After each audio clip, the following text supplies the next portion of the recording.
Howdy. Gonna be working on converting this LT1 T56 transmission over to work in an LS1 application.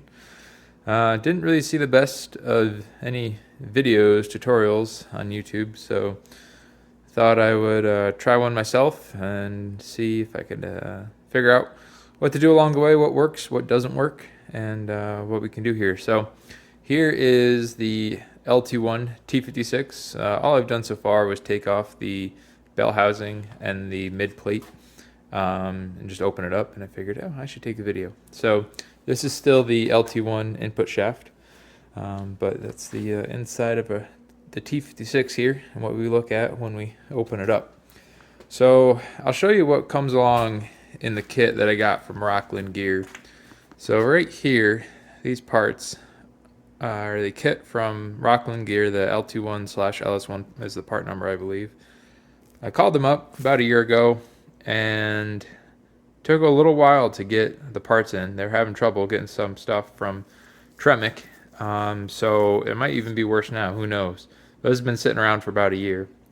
At the time, the price was $600, and I believe I get $100 back if I send in the LT1 mid plate and input shaft to them. But what you get here is the LS1 mid plate that's going to go on there. It already has the shaft seal pressed in there. I don't know if this is actually a Tremec piece or if they machine this themselves. No, all right, it's got the Tremec part on it there. So this is the Tremec number, but that's all it's put on there is the input shaft seal. And then you get the LS1 input shaft itself. You get the bearing that is going to get pressed onto the LS1 shaft. So this is going to get pressed on over here. So we're going to do that later today. See if I can cobble my shop press together to get that done. You have a bearing race here. That's actually going to go on the back side of the input shaft, on the back side in here. I'll show that more once I get the LS1 or the LT1 input shaft off.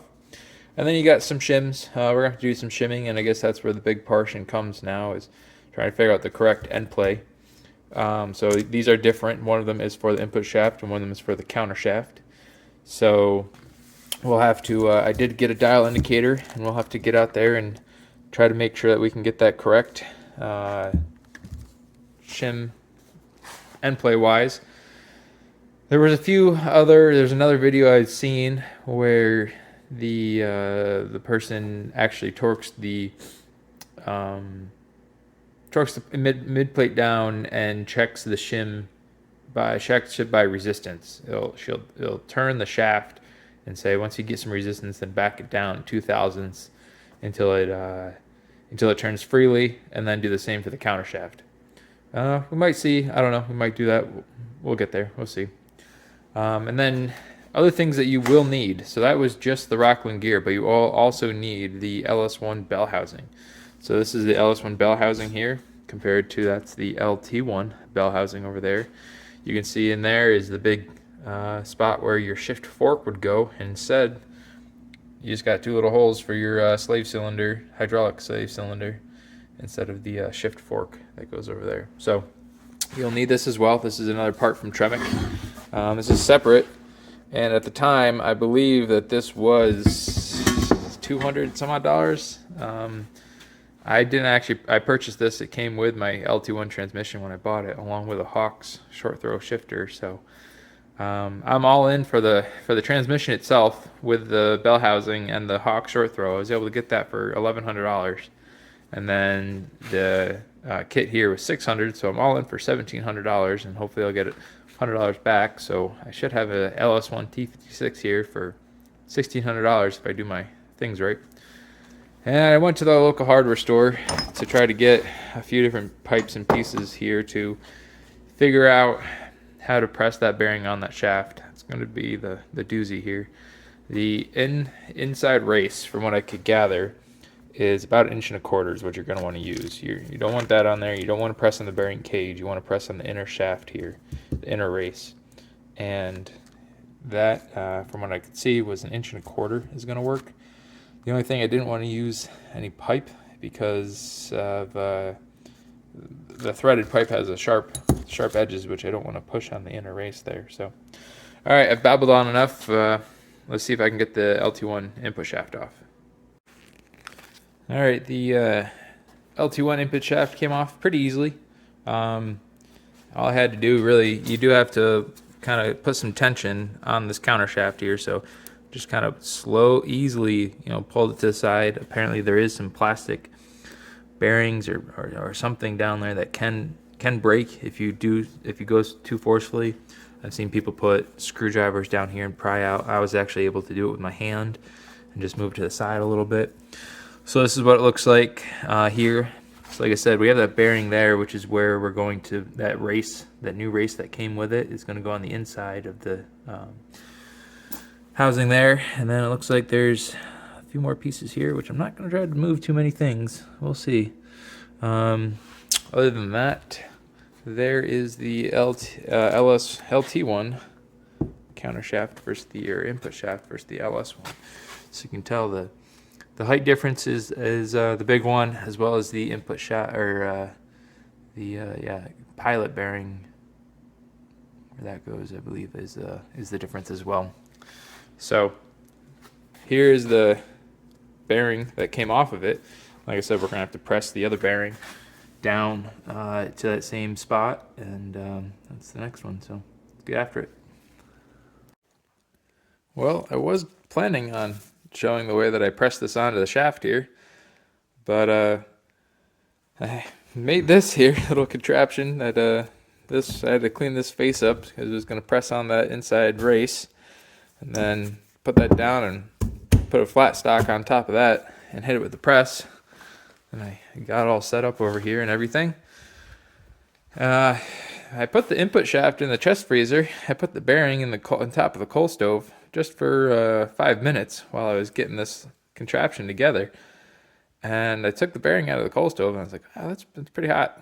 I put it on the input shaft and I pressed down pretty lightly and went right on. I'm usually, I don't know, not the biggest advocate of trying to use the whole oven, different temperature method, but it worked. So they're on there. It's all the way down there. I might hit it with the press just to make sure we're completely there, but other than that, the bearing's on. So next up, we actually have to press the inside race. So you can see there's nothing in there. That's the LS1 shaft. Here, the LT1 shaft, we have the inside race right there. I guess it's the outside race. So this is gonna have to go on there, and I don't know. Maybe I'll put it in the freezer, but I think I can actually press this one on. All right, well, at least I can show you my setup for the inner one. So it's in there. It's got to go down to the shoulder. This is a 32 millimeter impact socket that you can put on there, hopefully just right. Make sure it's nice and level, and we'll press it in there. All right, well, there she is, all pressed in there. Went nice and easy. Don't go if you feel like you're forcing something, it's too much. So 32 millimeter seemed like it was okay. It wasn't the best, but it's what I had in hand. But works. So the bearing's pressed on. The outer race on the inside is pressed on. So now it's time to plop it back in on here. And then, well, actually, before I do that, I'm probably going to scrape off all this old gasket stuff here. Plop the input shaft in and start trying to do some shimming. All right, and there it is. There's the LS1 input shaft in the LT1 T56. Again, all I really had to do was just kind of just pull this counter sprocket, counter shaft just a little bit out. It kind of comes up a little bit. One of these shift forks over here just kind of moves up a little bit, but just take your time. It's nothing crazy, and then just move it back a little bit, and you're able to get this in there, and well, there she is. She's moving. So now, like I said, I cleaned all this up here. I didn't go crazy. It is an aluminum case. If you try hard enough, you will gouge it pretty hard. So Just gonna put some RTV on that, but I'm not gonna do that until we get the shims done. So this is the LT1 mid plate, and you can see in here is the outer race of the other bearing that was on there, and this is where the countershaft one was. So what we'll have to do, here's the countershaft outer race with the shim that came on it, and then I guess I might take this one out, try to see what shim is behind there, go with what we had, and see how that goes. Alright, we're on to shimming. So I put the mid plate on, LS1 mid plate, no RTV sealant in between it just yet. And then I put all the bolts in, torqued them to 30 foot-pounds, although now that I'm reading this, I think all we had to do is put 4 in, based off of what the video that I watched was, so probably don't need to put all of them in. But torque them to 30 foot-pounds, set up my dial indicator here. So I got a magnetic base set up. You know, we're just sitting right on the cusp of there, and we're a little bit off of 0, but not bad. But I have no shims in here, so I just want to show you what we're trying to fix. You know, what the issue is and what we're trying to fix here. So if I move this shaft, I can move it up and down like this, and what the indicator is showing is going up and down. I can nearly get to like 45 thousandths.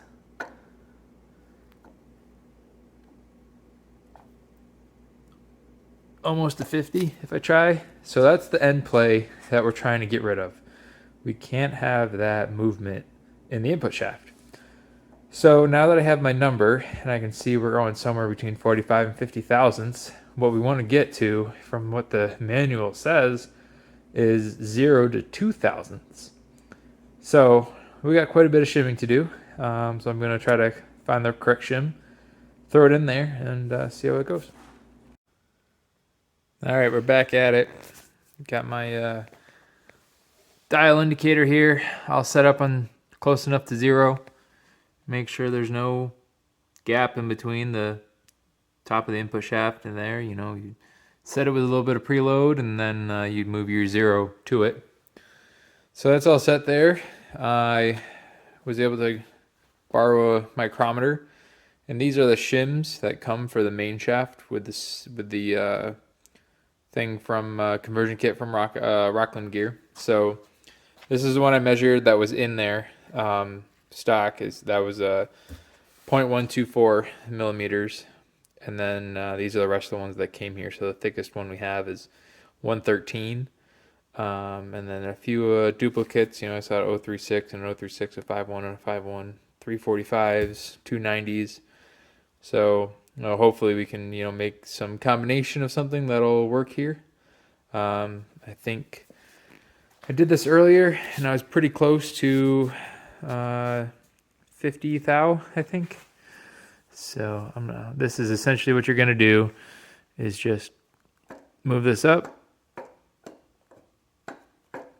See, we're about 42. Push it really hard and get to like 45. So the preload, the end play that you want is 0 to 5 thousandths. I'm sorry, 0 to 3 thousandths, which is 0 to 0.05005 millimeters. Let's see here. Printed off some of the T56 manual stuff.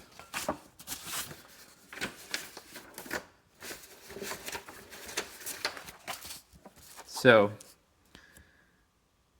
input shaft, main shaft shim, your end play is 0 to 2 thou of an inch, or 0 to 0.05 millimeters.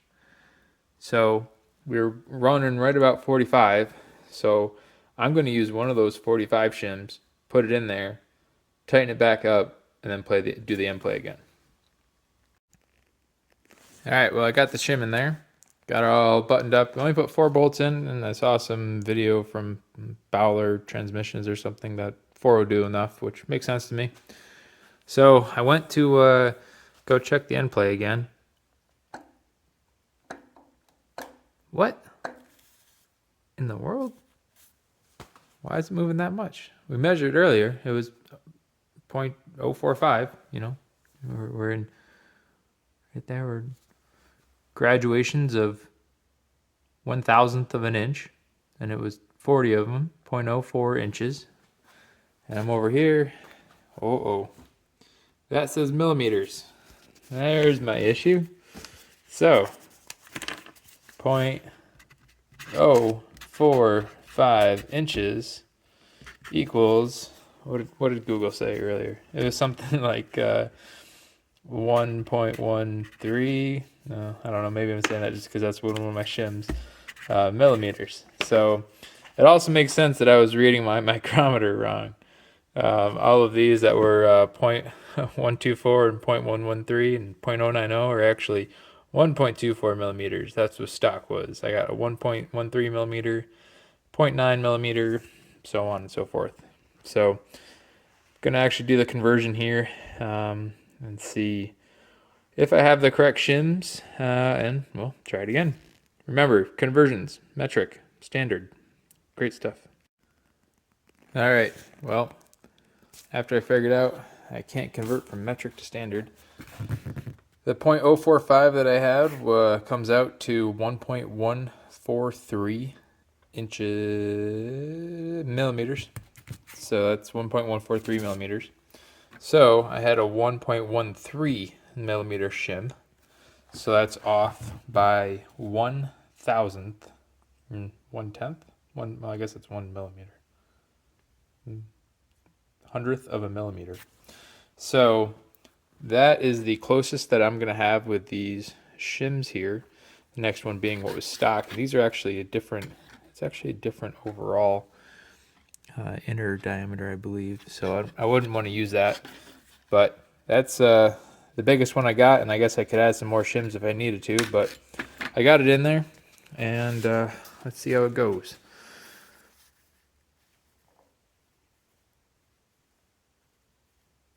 I apologize you're not on a tripod, but if you can see, pulling up all the way, and I get about, man, if I pull really hard, I can get 3/1000ths of an inch. And end play is from 0 to 2/1000ths of an inch. That is the best that I'm going to get with one shim. I'm sure if I added up a few things here, if I wanted to do some math, I could probably find something that's 1.14 or 1.15, something of the sort. But I think that'll do this for now. So now on to the counter shaft. All right, so getting on the counter shaft shimming here. So these were all the main shaft shims. These are all the counter shaft shims that were sent with the conversion kit. You can tell most of these are up in higher in the range, 0.79 millimeter up to 1.02, 1.01, 1.36 millimeter there. So stock was 1.02 millimeters. It's actually, you're using the same outer race on this one. On the main shaft, you actually had to change your outer race. So I might go with stock at first and see what happens, but here's my issue. You can't actually measure the current end play in the configuration that I guess I have it set up in.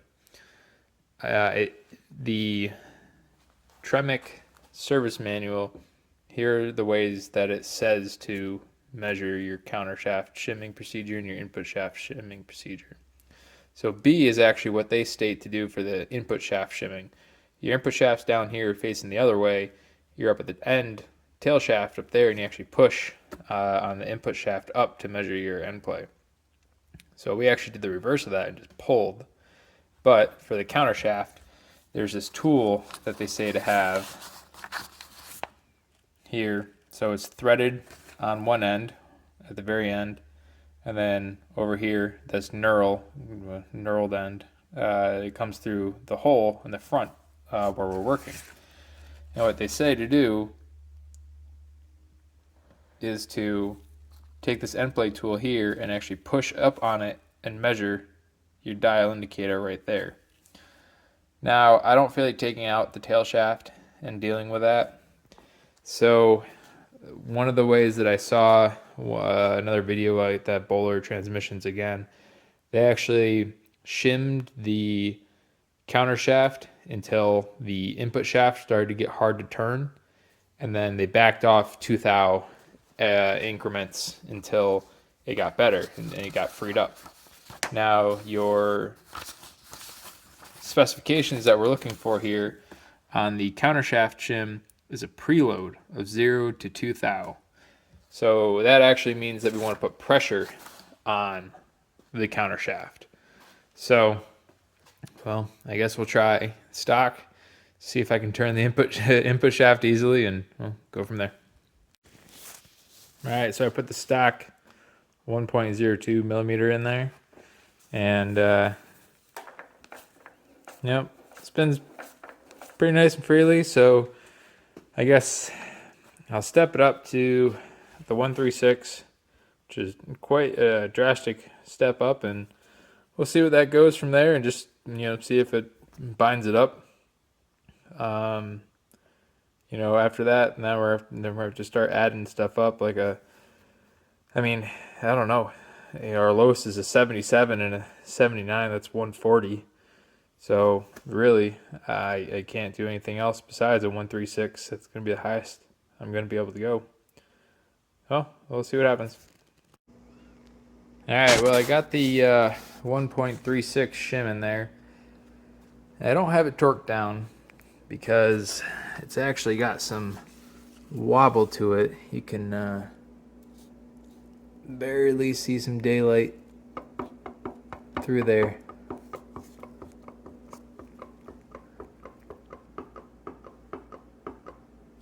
And it didn't have that before. And I'm afraid to torque it down and crack something on that counter shaft. So that's the 1.36. I can't add anything else up here to make between 1.02 and 1.36. So 1.02 it is. All right, got a little RTV spread around here. Just gonna smudge it up with my finger and try to clean her up a bit. Don't want to go too thick, but not too thin. And then we'll get the mid plate on here and get them torqued down. All right, there she is, all bolted up. I'll torque down 30 foot-pounds. I don't think it's a bolt pattern, but I just went crisscross. And there's what you should see, just a little bit of RTV on the outside, nothing smudging out, just a little bit. And there's the LS1 bell housing on top of it. One last thing to do, that plug right there for the counter shaft.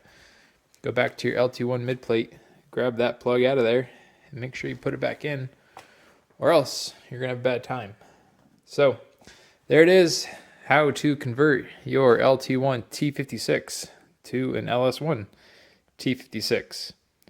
And I don't know, don't take any of my advice until I actually know it goes down the road. All right, see ya.